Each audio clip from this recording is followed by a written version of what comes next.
So I am B.L. Lockman, and I have the pleasure today of being here with Dr. J.T. Kostman, who is one of the leading data scientists on the planet, and he's a mathematician and psychologist to boot, and he is also an expert on applied artificial intelligence. He has a great background. He has tracked criminal records for the FBI, hunted terrorists for the CIA, led social media analysis and strategy for the 2012 Obama campaign. Currently, he's the CEO of ProtectedBy.AI, where he and his team protect people, property, places, and profits with AI-enabled solutions. He is known for speaking in plain English without jargon, and so we're going to talk today about what AI can do to help companies outfox cyber criminal bad guys, of whom there are many. Hi, JT. Hi, how are you today? Doing well. So you said that cybercrime is going to exceed $6 trillion annually by 2021. That's like next year. Can you believe and it, Theo? Yeah. That's frightening. And that data scientists have become fiduciaries who can be held legally responsible for data intrusions and then go to jail. Tell us about that, please. Yeah, and it's not just the data scientists. Senator Ron Wyeth from Oregon has proposed new legislation that says that in the event of a data breach, if the company had shown to not have acted responsibly, the CEO would go to jail. Has that ever happened? No, well, it's new legislation. It hasn't passed yet, thank goodness. But you look under Sarbanes-Oxley, and we started to set the ground and set the track for some of this with GDPR in the UK, in the EU. We're talking about fines that are extraordinary, and that is migrating its way across the ocean. We now have the California Consumer Privacy Act will go into effect on January 1. And in the event of a data breach, if you have a customer in California, so long as you're a company that is either gross revenues above 25 million or over 50,000 customers, either one, you could be subject of a penalty of up to $7,500 per client customer record. Seriously? That's the New York SHIELD Act, which is just going into effect, says that in the event of a data breach, if you're hacked, you, the company, could be held responsible. That's if a burglar breaks into my house, I get in trouble. And it's because it's well-intentioned. You know, the regulators, the legislators are starting to say, data matters, and we have to take this stuff seriously. And so they're putting some fines. And GDPR, by the way, the fines can be up to 4% of your global revenues for the preceding year. That's a lot of That's money. a lot of money. And they've already levied, I think, over 300 pounds in fines. And my favorite part, they've got 300,000 open cases they're investigating right now. This has gotten crazy. It's gotten to the point now where companies are as concerned about the regulations, as concerned about the cops as they are about the crooks. That's very scary. You wrote in the Robin Report last week that retailers are the top target for cybercrime. And you said the reason that criminals attack retailers is the same reason Willie Sutton robbed banks, because that's where the money is. Why didn't retailers see this coming? Yeah, in all fairness to retailers, they're not the only ones, right? Nobody really thought about much of this. And in fairness to them, it's a recent phenomenon.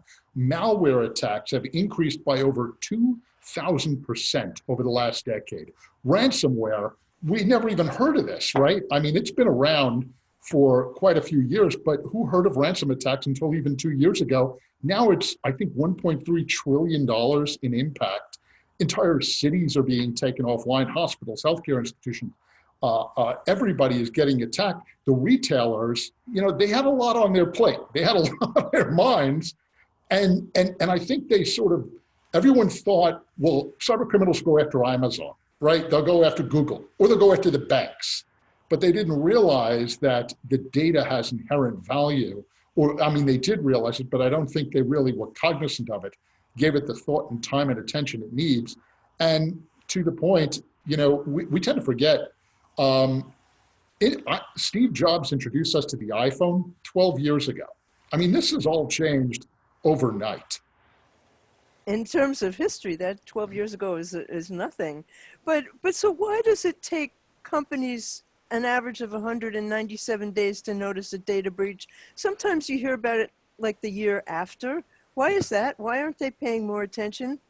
Well, I think there are two issues at play there. There is the detection and the reporting. On the reporting, frankly, there's no excuse. When companies are breached, when something bad happens, I always tell all my clients, anyone I work with, the best defense is to come clean as quickly as humanly possible. It's hard to fault someone for running out into the street and saying, oh my goodness, we were a victim, particularly if they did everything that they could. We don't want to blame the victim, and we don't.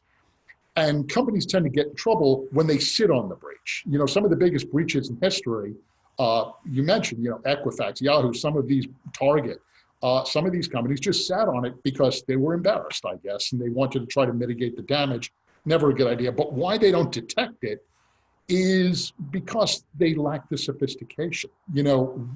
What we're doing now, we're bringing AI tools to this battle because the amount of potential assaults, I just read a new statistic the other day. There are 1.5 to 2 million new cyber attacks, brand new, no one's ever thought of them, every day. Every day. Humans can't keep up with that. The way we used to do things in cybersecurity was you would effectively have a blacklist. And it was like having, old Jerry as a security guard with a clipboard and saying, you're on the bad guy list, you can't come in. Well, you can't keep the volume, the velocity, the variety, the virality, the viciousness of these attacks now. It's no wonder that they lay dormant in your system for so long. And it's just like any other virus in a biologic system. When they lay dormant in there, they fester, and that's when you get in trouble. So you're saying that's what happens, that these viruses are injected, but they are not immediate. What triggers them then? Yeah, they're timed to be dormant. This is, hackers aren't necessarily stupid. And in fact, they tend to be fairly clever. And this is becoming truly organized, right? This is organized crime. This isn't some mischievous kid in his mom's basement anymore. That's what 300-pound kid sitting at home. That delusion, but it's also not. I actually started my professional career as a hacker. I was a hacker. Did you really? I was in the 1970s. I learned to code on an IBM 1620 with hollow-earth punch cards, and I had a little, shortly after, a Commodore 64 at home, and I used to go down to Sears and play with their machines. And I started hacking into this school district, and I gave everybody an A. Yay! Did you get caught? No, but the reason I stopped doing it was in the 1990s. They had a very famous hacker who one of the radio stations in Los Angeles had a contest, and they were giving away a Porsche to the 101st caller or whatever it was. And so he hacked the system, so he blocked everyone else, and he placed the calls, and so he won the Porsche. And the FBI didn't find it very funny, and so they arrested him and put him in prison. And so this is when hacking started to really change. And it decided to get out? Oh, yeah. Well, that's coincided with my second child being born. So my wife decided this is not a good, you might be doing it for your amusement, but apparently the authorities don't find it amusing. And then we had new legislation come in. But now it's organized crime. And it's almost worse than that.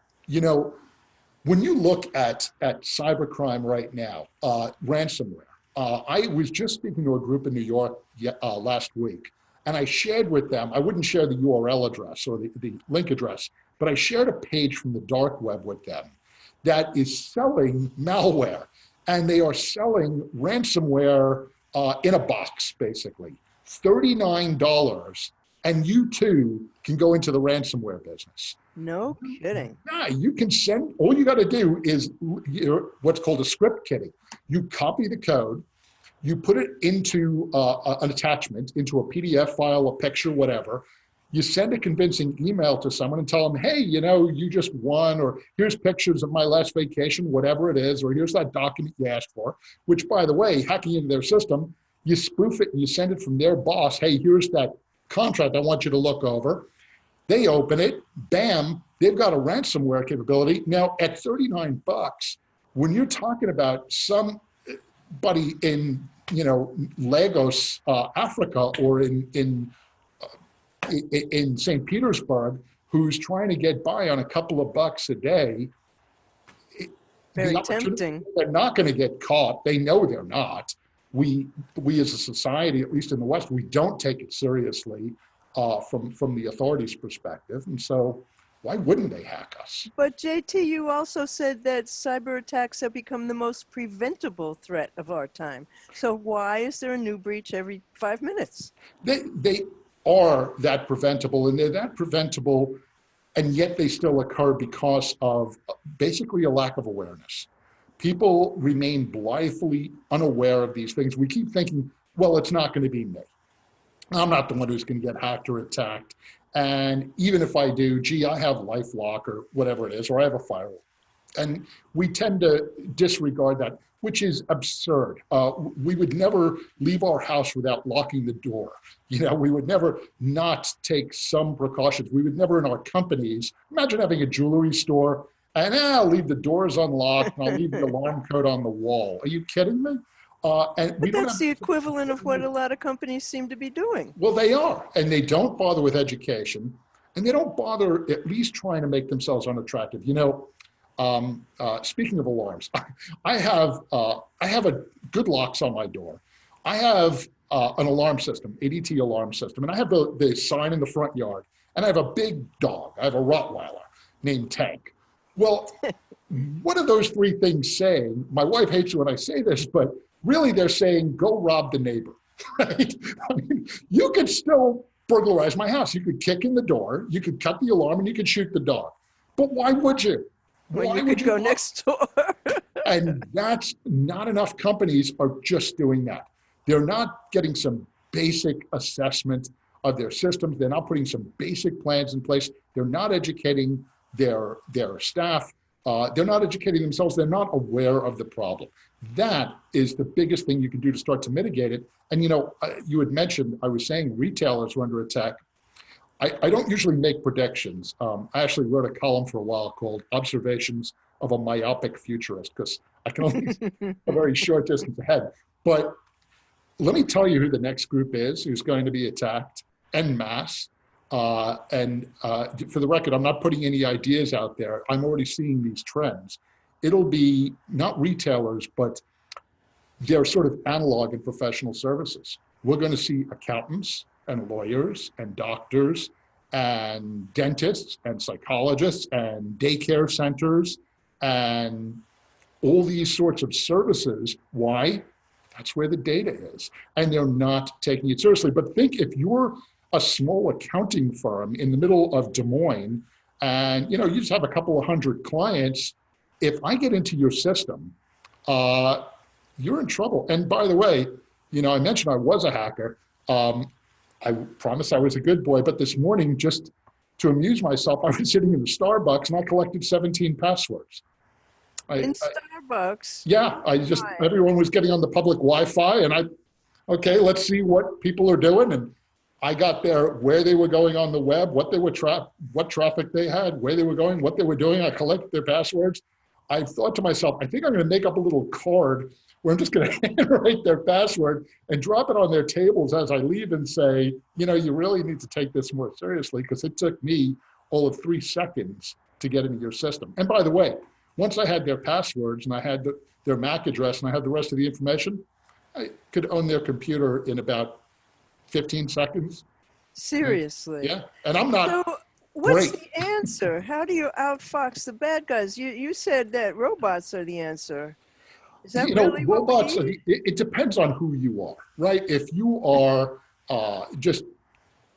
you're a one person, a single shingle shop, a mom and pop shop, you should at least be prudent. You should invest in good malware protection and good firewalls and good safety protection in the same things you would do that sort of correspond to the business you have, right? If you're a small florist, well, you don't necessarily need armed guards to patrol your perimeter 24/7 and a gun turret, right? But you probably should lock your doors. Do the cyber equivalent.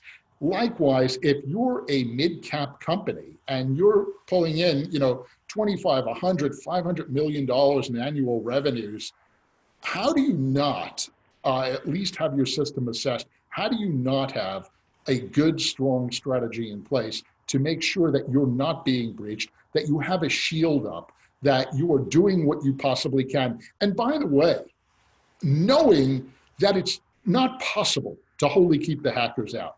But even if you can't, I talked about my locked doors and my alarm system and my dog. Part of the reason I have that is, heaven forbid, my house is burglarized. When they come to, the insurance adjuster shows up, I want to be able to point to those things and they don't dare deny my claim, right? I'm going to tell them I did what I could do, right? I can't indemnify myself with those things, but I can to some extent mitigate the damage and some of the responsibility. Businesses that aren't doing that and saying, let's have some professional come in to make sure we're protected, to me, are just being irresponsible. What is the role of artificial intelligence in all of this? AI, basically, what you're talking about, AI in a nutshell, and we've discussed this before, is getting machines to do the kind of things that people do, right? But billions, literally billions, maybe trillions of times faster and more accurately. And so you can't possibly assess all those incoming threats. You can't detect the patterns. You can't cluster those things. You can't make predictions of which are more or less likely. Humans just can't do that. The AI can. The AI can look at these myriad signals, at these hundreds, thousands, millions, billions, trillions of signals that are coming in, and it can find patterns that are likely to be better predictors of whether something bad is about to happen or something bad is happening. My favorite example of that, well, two quick examples. One is spam filters, right? And we all use them. Can you imagine if you had to sort through every email that came into your inbox and decide spam or ham? No. Well, that's machine learning. That's AI at play.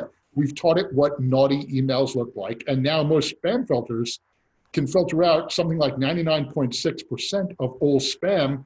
By the way, 65% of all the email you get is spam. So it's doing an incredible job. But then you look at that analogously when you're looking in cybersecurity. If I go onto your website and I request some information, that's fine. Or you have a form that I can fill out, that's fine. But if now 10,000 people come from Uganda and they're making a request for a wide range of information and everything you have, you might notice that, but you might not notice if I'm doing it with 10,000 spoofed email IP addresses coming from all over the world to be able to attack simultaneously the latent, almost undetectable by human patterns. Those are the things that AI is built to detect. So it sounds like hackers are using AI already. They're starting to, and it's becoming sort of a cyber arms race. And that's where it's getting frightening. The upside to that is we're still at a place where the only people who can do that really are state actors. We saw that with the Sony hack. We saw that in the Russian interference in the 2016 election. We're seeing it now. Information warfare is going to be one of the most pressing arenas of defense concerns over the next probably century, and certainly is starting now. The Australian Ministry of Defense just stood up a new unit that is tasked with information warfare. They're focused expressly on that. We in the US just put out a couple of reports talking about the potential harms and impact of AI. We tend to focus more on the kinetic aspect than on the informational aspect. But when we talk about disinformation and misinformation and the impact that that can have on a society, we're going to increasingly have to turn our attention to this. And while it's state actors now, it won't be for long. Organized crime gets organized quickly, and crime loves opportunity. Well, there's no shortage of that. You know, when they can find some kid in Hyderabad who just graduated from IIT and has a master's degree in AI and machine learning and can't get a job for more than the equivalent of 10 grand a year in the US, and they offer him a piece of the action, This is coming soon to a theater near us. You're scaring me. But I mean to. So really seriously, what should companies, are there like 2 or 3 things that companies should immediately be doing?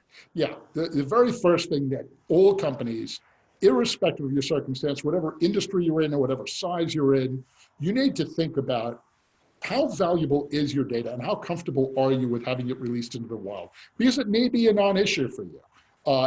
If you're a company and you don't care that data gets in the wild, then fine, celebrate, order some pizza. That's the rarity. It turns out in this economy, all companies are now data companies and we tend to care. And then you have to evaluate and work with a professional to get an evaluation of, we call it the CIA, and not that CIA, the other CIA. You need to look at your issues pertaining to classification, to integrity, and to access, right? What do you want to remain confidential, and what kind of risk are you willing to tolerate, and what do you want to do for that? Does it need to be locked in a lockbox somewhere where no one can ever get to it, or does it just need to be a little difficult? How do you maintain the integrity of your data, and is that important? And so, and the access to your data.